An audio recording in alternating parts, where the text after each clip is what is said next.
Olivia reached out to me because she wanted to share her experiences taking semaglutide, a GLP-1 receptor agonist, a drug, and binge eating disorder. While I don't normally have guests on the podcast, once I heard a little bit about her, I knew her story would make a compelling and helpful episode because almost nobody is talking about GLP-1 drugs and binge eating disorder. Of course, please remember that this is one individual's story, not representative of every person's experience. I'll pop back at the end of the interview with my thoughts on taking GLP-1 drugs for binge eating specifically, as well as a glance at the opposing views on this issue. Also, I'll mention where I think research and the pharmaceutical industry are going to head.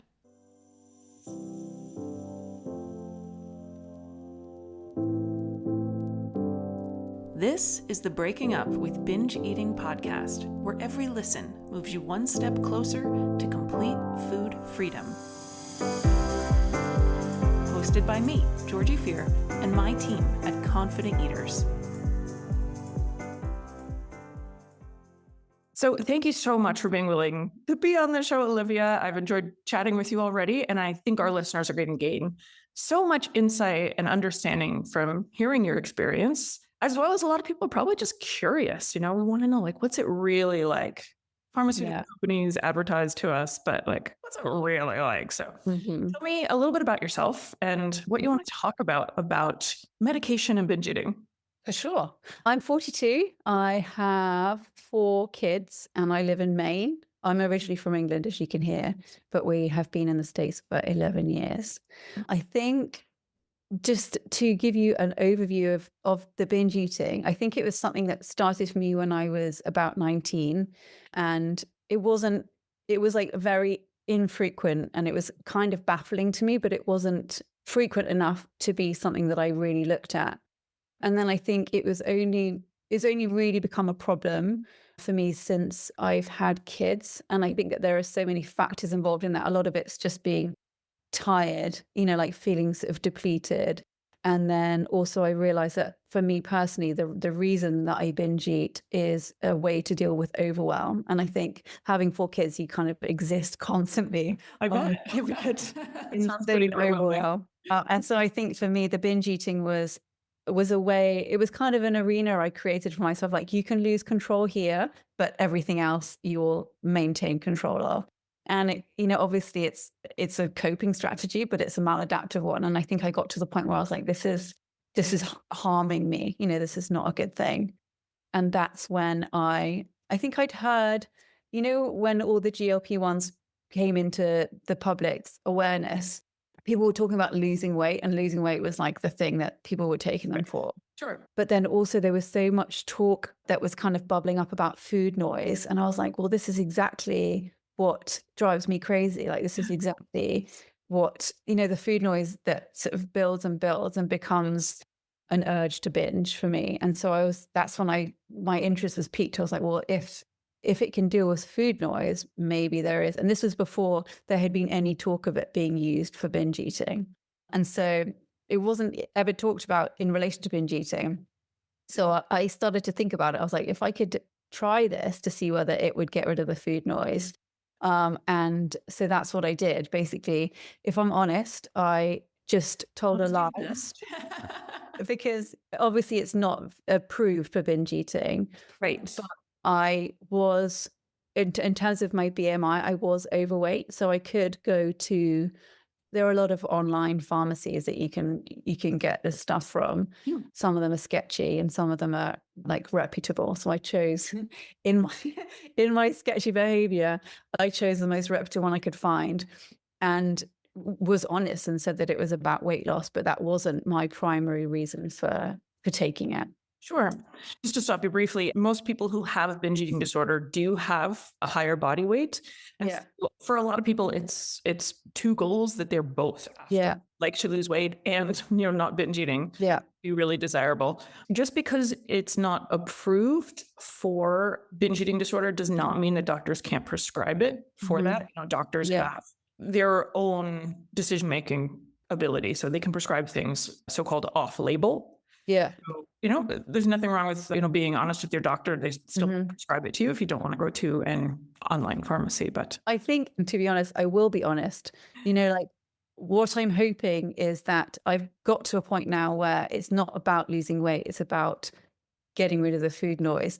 And my plan is to go to the doctor and say, look, I took this, it helped me in this way. I would like to, going forward, I would like you to prescribe this to me as a maintenance dose and just be above board about it. yeah, I mean, it sounds like, as well as everyone was going to hear, how dramatically this changed your life. Mm-hmm. It sounds like the sort of changes that you've experienced are amazing and positive and more than I would suspect happens just from simply losing weight. I mean, like changing your body shape and size doesn't profoundly change a lot of people's existence as much as No. And I would have taken it. I mean, the weight loss was a bonus, but I would have taken it for what it's done for my mental, the amount of space I have in my brain in a heartbeat. Like that's, and I think one of the things I was thinking about was that it's, as you said, like with people who have binge eating disorder, they often do have a higher body weight. And I think that's why these like GLP-1s sort of hit a sweet spot, because there are those two things that exist side by side. I don't know what, clinically what it would do for someone who had another eating disorder who didn't have weight to lose, because I think doctors might be much less likely to prescribe them something if they're already underweight or something. But as I said, that's not something I know anything about. Right. Yeah. I mean, I would reserve predictions about that on my own behalf just until more research comes out. Certainly I don't think it would be helpful for people with restrictive eating disorders, but perhaps people whose disordered symptoms come out as more like there are types of disordered eating, bulimia being one of them, but lots of other sort of unspecified, not labeled types of disordered eating where people binge or where people lose control over food or obsess about it and have that, food noise. Yeah. And so I think, when doctors know more about how this works and how it impacts patients, and when we can talk about this stuff without shame, just like these are my symptoms that I'm experiencing, that enables, the medical world to work at its best to help us with those symptoms. But you're right, it might be right for some people and not right for some other people. Yeah. I have had some people I've worked with who were abstinent from alcohol and felt that the GLP-1s aided them in maintaining their sobriety. So yeah, I do think it is beneficial for many times coexisting diagnoses, which is most people. Few people have like one diagnosis going on. For sure. Did you immediately want to try these, or did you have some reservations, like, I don't know, concerns or hesitation? I did. And I remember when, like when Ozempic came out and, like it was, people were saying how it's, it's under research. We don't know like what the long-term effects of it, there's, you will lose muscle mass. That's, there were lots of reasons that people were kind of unsure about it. And I did worry about those things. I worried about like muscle loss and things like that. But I also, the more I thought about those, I think I can offset those things if I'm sensible about it. And the other risks, I got to the point where I was felt so crazy, like felt so crazy around food that was negatively impacting my life more than I was worried about other health outcomes. None of them were like, I don't know, like when you see those adverts on TV and it's like may result in sudden death or whatever it is, like there were none that was so alarming to me that I thought, no, this is, especially, and I've got 4 kids, I can't be stupid about these things. But on balance, it was like, I need to deal with this in order to live a kind of more stable life. I like that. I think it's important for everybody listening to think about like your quality of life is a really important aspect. For sure. How you're making these decisions. And if something's going to improve your quality of life, I think we should put a lot of weight on that. I think a lot of people don't necessarily give enough emphasis or priority on just happiness and relationships. Yeah. I know firsthand like how disordered eating and weight obsessions can completely interfere with people's relationships and happiness and ability to fulfill their dreams and their jobs, make the best of the potential that they have. Totally. And I did have that thought. I was like, do you know what, if I was depressed and if I was suffering from like a depression that was like impacting my life, to the degree that this is, I wouldn't think twice about taking medication for that. And so I think I did have that thought, like anything else, any other medical condition I had, if I, had a wound or something, I was like, I would get help for it. So this just was, I was like, get help, don't be silly. Yeah, great. So when you started it, how long ago was this for you that you started? So I started in January. Okay. And there's like a protocol. So they start you off on a low dose and then they build you up to the highest dose, which I think is like considered the weight loss phase. And then after that, it's unclear what happens after that, whether it's you could stop taking it or, like the idea of having a maintenance dose where you take it twice a week, every 2 weeks rather than every week. And I think that's where I'm heading soon. But I did start, to answer your question, in January. And we are recording this in July. So half a year. Do you recall the first thing you noticed? And was it the same day that you took the medication or was it after? No, I think it took a few weeks. I expected it to be immediate. I don't know where I got that from, but I expected it to be immediate and it wasn't. And what I started noticing is I love food. Like, it's a big part of my life, and like I would always be thinking about like what I was going to eat next or what I was going to eat the next day. And I realized one day that just wasn't front of mind anymore. Like I was like, I'm going to eat, but when I'm going to eat and what I'm going to eat just wasn't a priority. Like it wasn't taking up space in my head. And was that a joyful realization or was it like, oh, that's a bit concerning? It was a massive relief, I think, because it had always been, if I'm honest, it had become an obsession. It had been an obsession for a really long time. I remember when I emailed you about this, like the joke that I made was that like I would come to your house and you would offer me a piece of cake. And I'd be like, a piece of cake, that's nice. Yeah, I'll have the piece of cake. And we'd, eat the cake and have a chat. And the whole time I'd be talking to you, I'd be like, how can I eat the rest of the cake? What can I get her to leave the room? Exactly. And I think that kind of urgency, as you said, that was, I think, the word that you used, that urgency just evaporated. Yeah. Amazing. Yeah, I can imagine experiencing that relief of like, wow, I've had this, all of my waking hours for decades now. And then all of a sudden it's like an ease of just knowing that food will be there. Mm-hmm. Yeah. And I think it's, having lived with binge eating disorder, the way I would describe it to people who don't have it is like, it feels like you live at the point of a dam that's about to burst. Like you're constantly kind of holding this pressure that's like this dam could burst and, you have varying degrees of control over whether it bursts or not and when and how. And I think that it's always it's a threat, it's a constant threat in the background. And I think that having removed that pressure is it's such a relief kind of in real time, but then also knowing that I can think about going out for dinner with someone next week and it's not going to be like, oh God, like what's going to happen.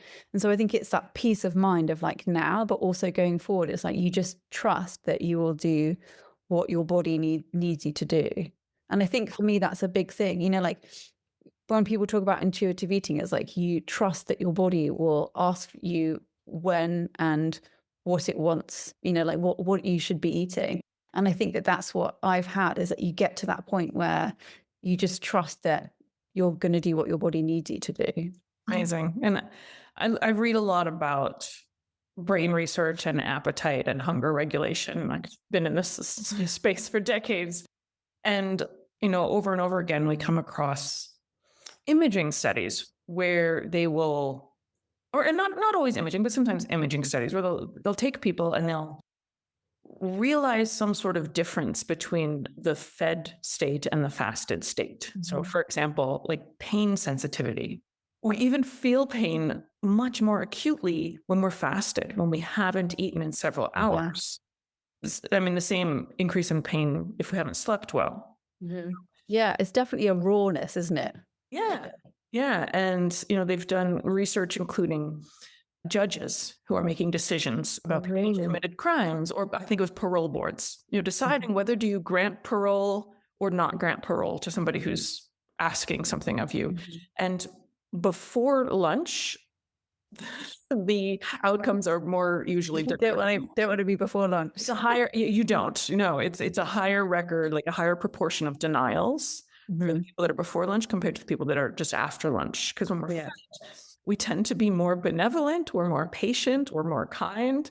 And these medications, if what they're doing, to drastically oversimplify it, is give our brains a signal that we have abundant food on board, the ramifications of that could be so massive. We might be kinder people. We might be more settled. We might be more patient. That could lead to improvements in our relationships and, potentially less pain, potentially all sorts of I've wondered that, because, I mentioned that like my binge eating was always a reaction to the threat of overwhelm.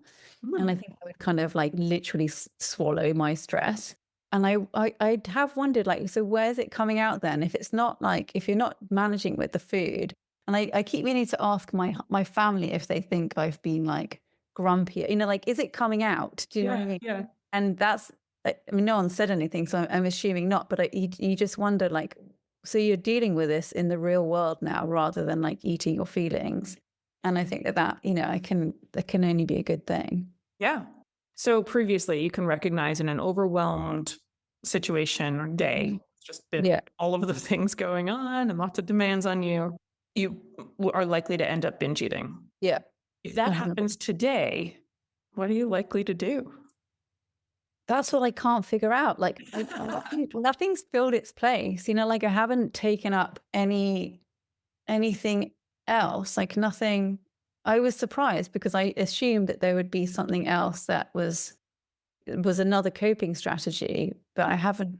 And I don't know whether, like a lot of the overwhelm, if you're looking at it from a kind of higher perspective, a lot of the overwhelm was stress about eating. Do you know what I mean? Yes. Yeah.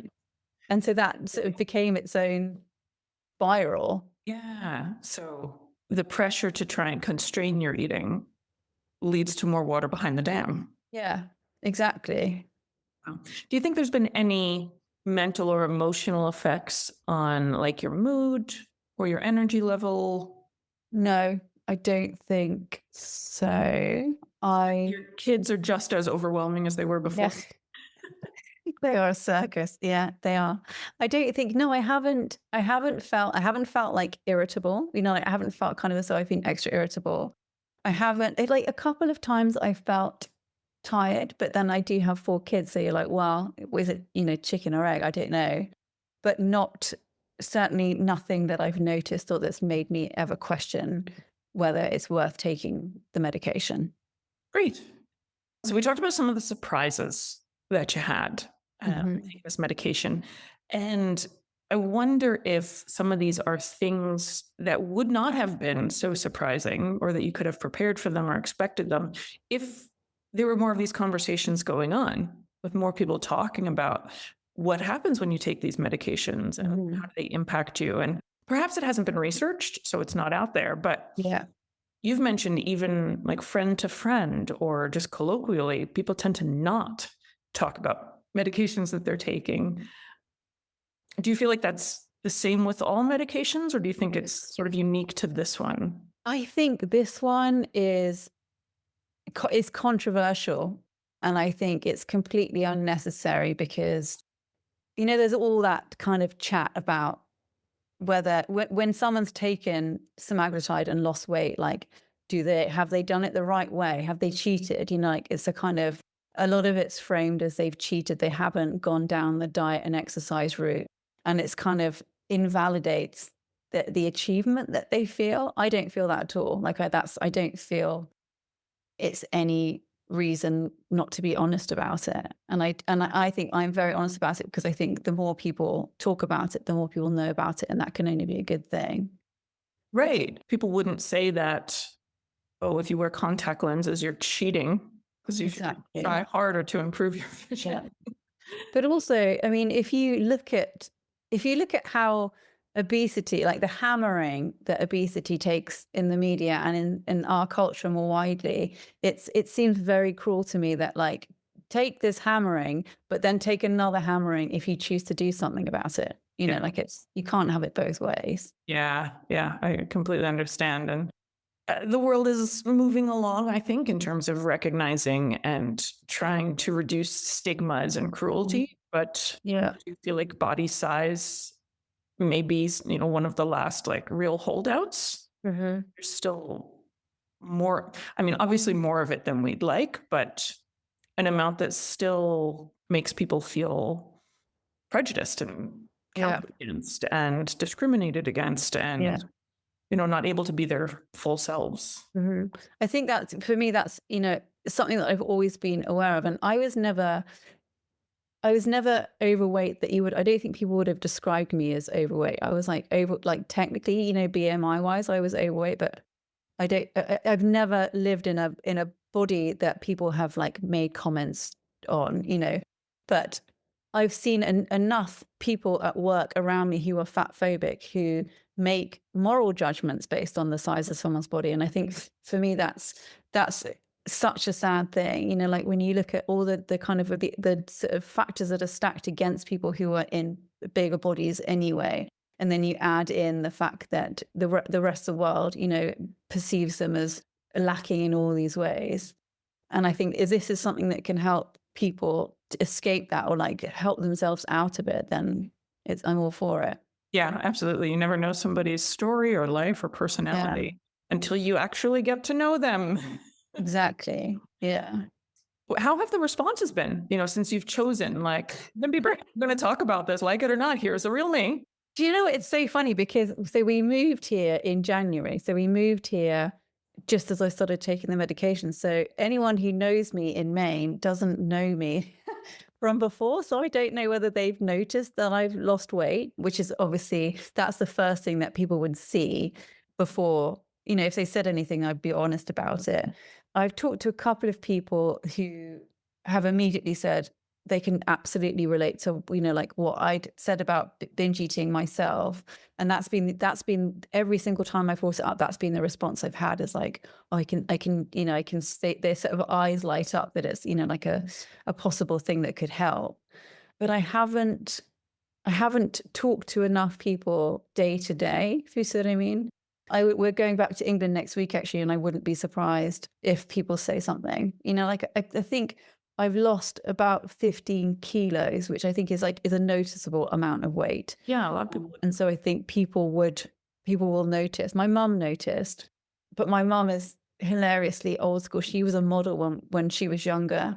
And so she very much equates body size with, like your value as a woman. Mm-hmm. And my brother and I always joke that she's prouder of my weight loss than she is about any of my like other achievements in life. Yeah, That's a conversation that we've had, but I've tried to explain to her that it wasn't about losing the weight. For me, it was much more about like mental health and trying to work on that rather than my body. absolutely. But I'll let you know. I'll let you know what the reactions are. Yeah, I hope they're all positive and supportive.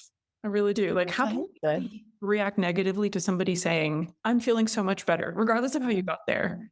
I think it's because it's seen as, like losing weight is seen as something that you need to put the work in to do. And I think that a lot of people consider taking medication as a shortcut. And it's like, no, in order to get the results, you need to earn them. You need to, there needs to be blood, sweat, and tears involved. So I think that's where the kind of controversy comes, or that's where you hurt people's feelings with it. They make it sound like it's easy. Yeah, like you've taken the easy way out. Right. And I talk to a lot of people with difficulty with their eating, and I think it causes a lot more difficulty to people than actual higher body weight. I think eating and the emotions and the experience that go along with that. People who, haven't experienced it or known somebody intimately who has, it's probably easy to underestimate. But there's nothing easy about being in a larger body or having, a mental health condition or an eating disorder. Like, this is not an easy road to anything. No, absolutely. And I think, like to go back to what you said about what will people's reactions be, I'm kind of struggling to think that, because it's not something that I talked about. Like struggling with eating was not something that I talked about, as I said, because I think for a lot of the time, as a woman, your relationship to food is considered sort of something that's beneath consideration. It's not considered interesting or something that's polite to talk about. Do you know what I mean? So I think I haven't told a lot of people about binge eating, not these days, as I said, because I don't no longer feel shame about it. Like, it's not something I'm hiding. It's just not something that like wider circles in my life of people are aware of. Yeah, and that makes sense. It is a more personal topic. Mm-hmm.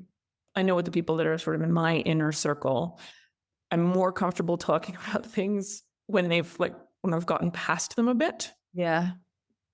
For example, like when my dog passed away last year, I was having a very hard time, like even opening my mouth about it. Like I told people what happened, but I couldn't really say any more about it because it was so painful. And like Yeah. in the months that happened afterward, as I was able to heal and like see how my life would move forward, Yeah. it was more easy and more possible to talk Mm-hmm. about it. And I think for a lot of people with food issues, like I have a much easier time talking about past food issues that like Yeah. 15, 20 years ago, Yeah. and recognizing like, wow, my stress level now is so much less that I'm not having these things. Mm-hmm. So I think for a lot of people, it's easier to talk about things once you're having some success, once you're having some progress, once you're starting to feel better. And it Yeah. could be a nice way to open up. For example, if I have one of the issues in my life right now is my relationship with exercise and training. I've been very active for most of my life, and in the last few years, I've been competitive. But the competition started to become so stressful that earlier this year I had like a really bad burnout, and I just stepped back from competition and from all of it. And so I'm still very much in the middle of this process of trying to figure out what level of activity am I doing that really and truly is because I enjoy it versus some chronic attempt to build self-esteem through athletic achievement. And it's very hard to tease those apart. But yeah, I get what you're saying. Like there are people that we can talk about this with, and certain people where it's like, no, you haven't earned the right. Like I'm not going to go check out at the grocery store, as lovely as they are. It's sort of the sort of people where you really answer the question, "How are you?" Yeah. Uh-huh. And I think it's so interesting. I agree with what you said about, I think when the ground beneath you is still shifting, like it's very difficult to like put a foot down and move forward. And I think, like that sort of the distance from whatever it was really helps. And I think again, like that's something that this medication has been invaluable for me with, is that kind of having, the break that it's given me, like the removal of the food noise has given me time for other things to kind of surface and make themselves apparent. And then again, it started to feel as though I can like put my foot down and there's a kind of a sense of traction, which with that repeated binging before, it kind of, it destabilizes you, like and I think that for me was so much part of the kind of the sadness of it, and I think, I didn't know whether other people would relate to this, but for me, binge eating, it's almost like it has a force, a bit like gravity or something. And like you will have a binge, and then the next day, the binge that you just had is exuding this like strong force. So the next day, it feels much more like it's much more likely that you'll binge again. yes, Like the closer they are together. And I think that taking this medication has taken that power out of it. So like I'm no longer binging, and the further I move away from it, the more I can look back on it and start to examine it in a way that I just couldn't when I was close to it. that's wonderful. Does it give you a little more compassion for what you've been through? Yeah, definitely. Definitely. When I look at sort of what I was trying to manage, the sort of overwhelm that I was trying to contain with binge eating, and like was using the binge eating as that kind of coping strategy. When you take out the binge eating piece, you can look at like what was going on in your life at the time that was giving rise to the overwhelm. Whereas, like that's not something you can look at when you're still worried that you're going to binge eat all the time. Of course. Yeah. You told me a couple specific examples in an email. Can you tell me a little bit about granola? Definitely. So granola was something that I could not have in my house, because if I had, some granola, I would eat all of it like that. It was gone. Like it was, and granola is not something that you want to eat too much of, because it's so, so sweet and so kind of gravelly. It doesn't feel good in your body. So, like I just stopped buying it. And I hadn't had it for a really long time. And there's a brand called Michelle's granola, which is so delicious. And I just remembered it the other day. I was like, oh my goodness, I wonder if I can get that here. And I found a shop that had it. And I bought a packet of it. And I've had like a handful, like an appropriate amount, a serving size of granola for breakfast, like 3 or 4 times this week. And I've eaten it. And I haven't put it back in the cupboard and heard it speaking to me all day. Do you know, it's like Amazing. granola time is finished, get on with your day. And that's like unprecedented for me. Amazing. I think that's a lot of people's goal and dream. Yeah, Be able to have a definitely. package of cookies or granola in the house and not be struggling with it. Yeah, not hear them calling to you all day. I think, yeah, just kind of wearing you down. That was always a goal for me, but it was not something I ever got close to. And what about alcohol? Would you say you ever had a trouble with drinking too much alcohol, or? No, I mean, I did and do drink, and I didn't have a relationship with alcohol in either direction. Like I could take it or leave it. I would often drink too much just because it was fun, like that's what I did. And my body would allow me to drink too much. And, like I think the effects of the alcohol, you know what it's like, you have a drink and it's fine. And then you have 2 drinks and they're like, maybe I'll just have another one. And then it becomes like too much. Right. Whereas, what I said about how this medication really lets your body do the talking rather than whatever is in your brain that's overriding these things. So I will have a drink and my body's like, that's it. You don't need or want anymore. It's not about needing, it's wanting. You don't want anymore. So I will have a drink and that's it, done. It's not a decision, whereas before, if I was, like I'd go out and I'm like, you're going to have 1 drink and 1 drink would turn into 4 or 5 drinks or whatever. It's not a decision. It's not a brain decision. It's a body decision. Yeah. So it just sort of happens naturally. Yeah. Without a lot of effort. Yeah. Right. No effort at all. I mean, that sounds, I think, to a lot of people like, wow, this is magical. I'm going to go out and see about these drugs. Yeah. But I do wonder, with the experience that I've had on this drug, and there are people, as I said, who have, substance use issues and, like the kind of overlap between that and binge eating. It did make me wonder, given how successful it was, the extent to which, like a lot of people think that depression is a kind of some kind of imbalance in your brain. So you take antidepressants and it just helps you rebalance the things and sort of move forward and do what you need to do in life. It does make me wonder whether, like binge eating and substance abuse issues is just a kind of a miswiring. And this is the missing piece, like this is the piece that those people like me needed in order to just, as I said, for the ground underneath them to be solid so that you can move forward and start to understand it objectively. Yeah. And you told me about some progress, like with cognitive behavioral therapy, which is, always strongly recommended for people with binge eating disorder. But correct me if I'm wrong here, but I think your experience has been that you couldn't really get a foothold with routinely practicing the cognitive behavioral therapy while you were in the thick of these really strong impulses to binge. Yeah. And so now, has it felt a little more accessible? Have you tried, I haven't tried it, but it's my plan. I think, as you said, like the binge eating always felt like it was going to override everything else. Like it would undermine or override whatever else I was doing. Whereas now, with the kind of the mental space that I have and the peace, I can see why I would make progress with things like CBT in a way that I just wasn't able to. But I just couldn't get there. I couldn't. Yeah, I just didn't have the mental space. It was the binge eating was taking up too much of it. Yeah, that's completely understandable. And it makes me wonder about people who are suffering from binge eating disorder at the same time as they're suffering from depression and anxiety, to other conditions which are benefited by CBT.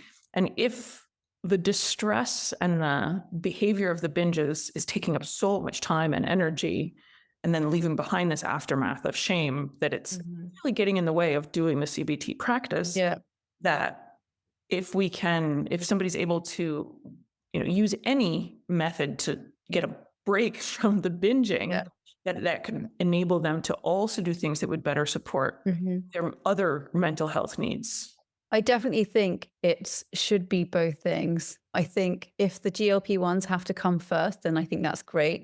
But I don't know, in England, you have this expression belt and braces, like where you up your belt and then you have your braces, like to keep your trousers up. You've got two things helping you. Oh, like suspenders. Suspenders, yeah, that's like belt and suspenders. I think it should be like a belt and braces approach. I think if this is the first thing that happens, then that's great. Like do what you need to do on that.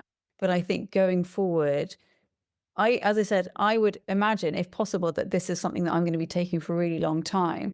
But if that doesn't happen, I don't know what would happen to the binge. Like, I would assume the binge eating will just return in the same way that it was, because I haven't dealt with, I haven't taken steps to do the CBT or the kind of processing of whatever it was, the overwhelm and, like what led to those maladaptive strategies. So all that stuff's still there, just sitting in the wings. And I think it's naive to think that you can just take these drugs and not still have to do, put the effort in to look at those things and make plans and strategies for, any recurrence of those things. Yeah. I'm interested in what research tells us in coming years about the non-weight outcomes of GLP-1 receptor agonists and how these outcomes respond if somebody does not continue the medication forever. For weight loss, it does really seem that for most people, if we're only looking at weight as an outcome, that if people stop the medication, their weight tends to return. Yeah. But who knows with behaviors, with addiction, binge eating, we don't know. I think it's certainly possible that people might learn all of these other coping mechanisms and ways to handle their feelings and have a very realistic shot of not having those behaviors come back.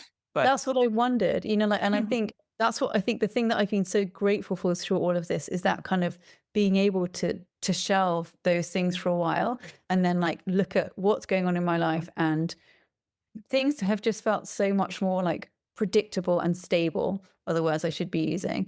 And I think with that kind of the potential or the possibility of things being stable and predictable, I feel as though I'm kind of strengthening myself in a way.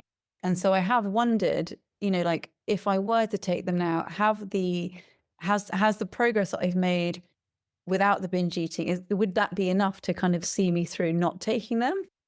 But I do still think there's definitely scope for CBT, and all those things should still be happening. I don't think this is like a one solution thing, but I think it's that kind of, when you create space, it feels like I've allowed myself healing space, taking away the food noise. And I think that strength that's built up, I do wonder whether that would put me in good stead in future for tapering the dose or whatever it is that I need to do. Yeah. Yeah. And I can see different people having different responses. Like some people take antidepressant medications just to get through a difficult phase and then they discontinue them. Mm-hmm. And then other people feel like they need them for lifelong management. So, there may not be one. Yeah, absolutely. Course whatever works. So I'd love to hear a little more about how you are redefining yourself. Because the biggest time, as you said, like so much of your life was just sucked away into the food and the stress over eating. You know what? Where do you want to go now? I think, I don't know. I'm very happy just as I am. I think what has been so fascinating to me is like what life looks like without food noise. And again, I kind of want to say, like, as a normal person, like what food looks like as someone who just eats and then is done with eating, that food isn't constantly shouting at you, which is how it felt to me. Yeah. And you're like just moving through the world, you're like going to a kids party where there's food on the table. That was like, it wasn't stressful to me, but the table would be shouting very loudly all through the party. And so just moving through the world in the absence of all that kind of the chaos that came with the food is strangely joyful. I don't think I want anything else other than the absence of all that, like not have to be paying attention to that stuff. Yeah. So does your attention just sort of naturally float around to in that example, the other people at the party and watching the kids and enjoying the afternoon. Yeah. It just, you can focus. Like, I feel as though I can, like, my attention, if I'm having a conversation with someone, like I went out for dinner with some friends last night, ate my food, and then it wasn't like, are we going to have dessert? Like, it's not kind of, in the back of your head, what's next, what's next. And it's really peaceful. And I don't think I understood how peaceful it was, because I don't think I realized how unpeaceful it had got. Right. But I did have a sense, like I knew I was unhappy with it, which is why I started to take them. But I didn't realize how unhappy I had been with it. Wow. Wow. That's so amazing. It really does feel amazing. And I don't want to use the word life-changing too much, but it really has been life-changing. And like sort of life-giving, and Yeah. you're able to be more present in every moment of your life. Yeah, definitely. It's just, there's so much time and space that is available to me now that I didn't have before. So if there's somebody out there who has been really hesitant to try these, would you recommend that they try them? Would you recommend something else? I don't know. I mean, I've done, before I started taking them, I know like a lot of kind of like wellness companies jumped on the bandwagon of like, take some psyllium husk, or take our, do you what, do you know what I mean? Like, there was all this is nature's Ozempic. And I think all of those things have been, but it's mainly just fiber. Like, it's not the same. So I looked at those things, but for me, assuming the person didn't have any kind of issues that would be exacerbated by this. And I know, like, for a lot of people, they don't work. Not, I don't say a lot of people, but there are people they just don't work for. And there are people who have bad side effects that you can have, a lot of GI distress for some people.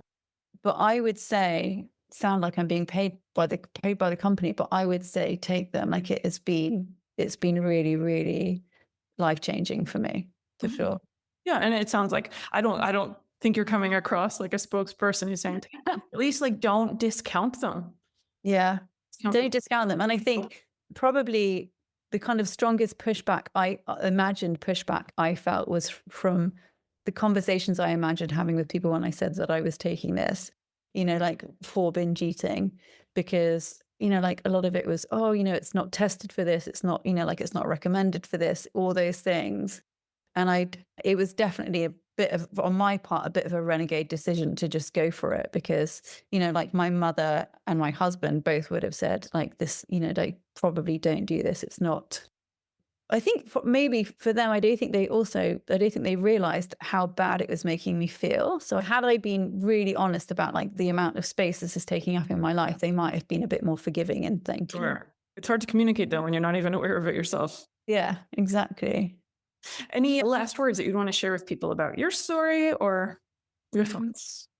Probably the thing that I would say is that, because this is not something that we talk about often, I don't think that we allow ourselves to acknowledge the huge role that it can play in your life.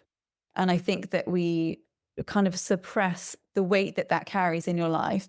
And that's, I don't mean that to be a pun, but, like we kind of try to avoid, we sort of live our lives around this thing, and we try not to acknowledge it or try not to be honest about it. And I think that despite that, and despite the work that's involved in that, you do have a sense, like, how much effort is involved in managing binge eating.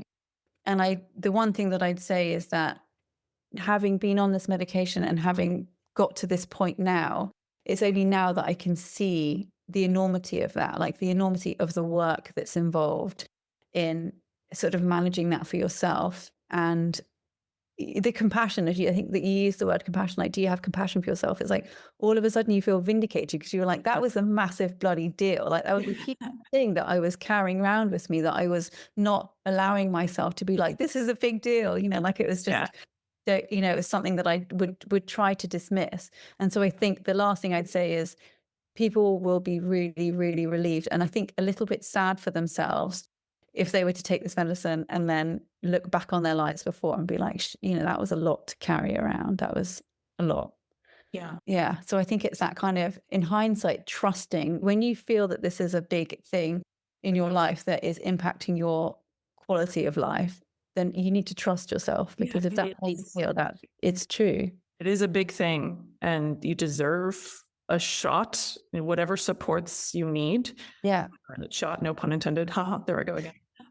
As soon as it came out of my mouth, I was like, damn it, Georgie. Well, there it is. Like, we all deserve to use all the supports available. Yeah. I never ever had too much support. Yeah. I figure, like, if somebody is like, oh, I benefit from therapy and I benefit from nutrition counseling and I benefit from medication.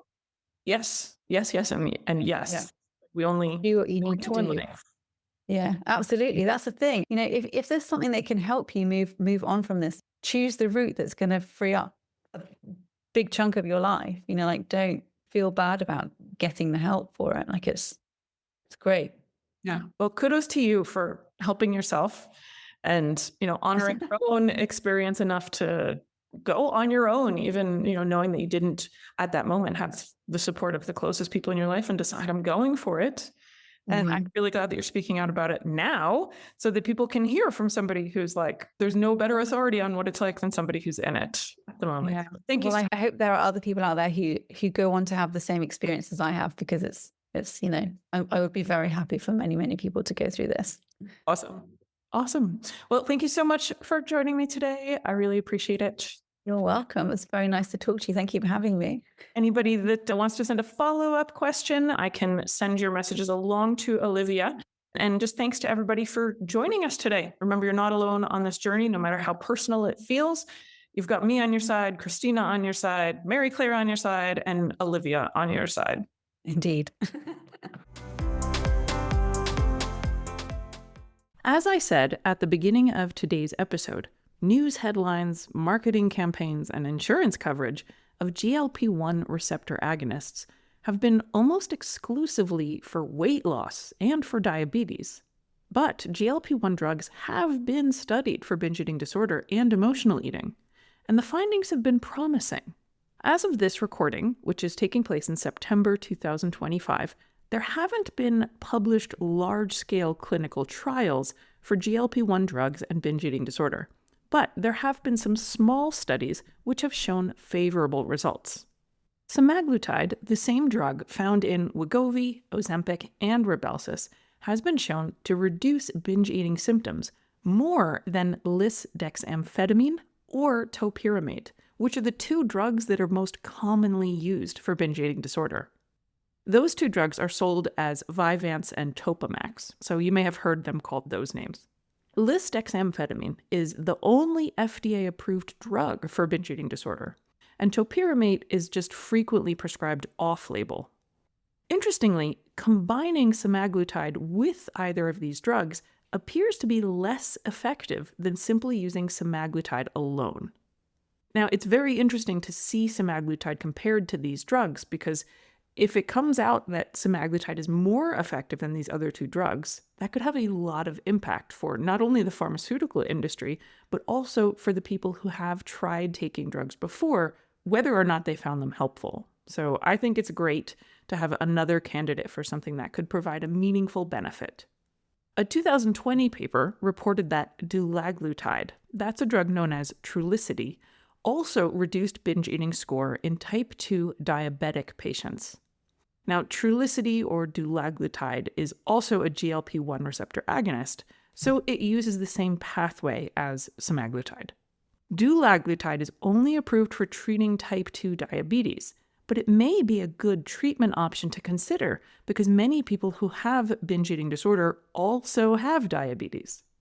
Liraglutide is another GLP receptor agonist, and that may be helpful in reducing binge eating episodes, but it's really tough to say because the studies to date have been quite small.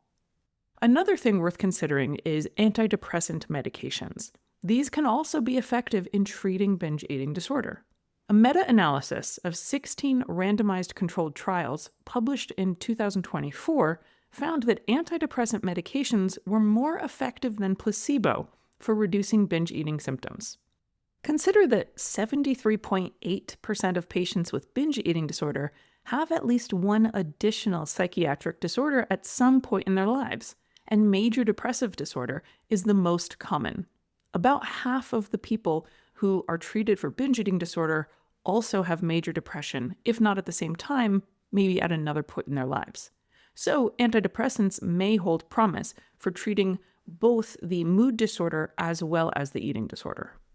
It's important to me to look at both sides of an issue, including this one. And there are some eating disorder experts and medical doctors who do not think GLP-1 receptor agonists should be used in people with BED or other eating disorders. The rationale is that dampening the body's signals to eat could lead to an exacerbation of unhealthy food behaviors.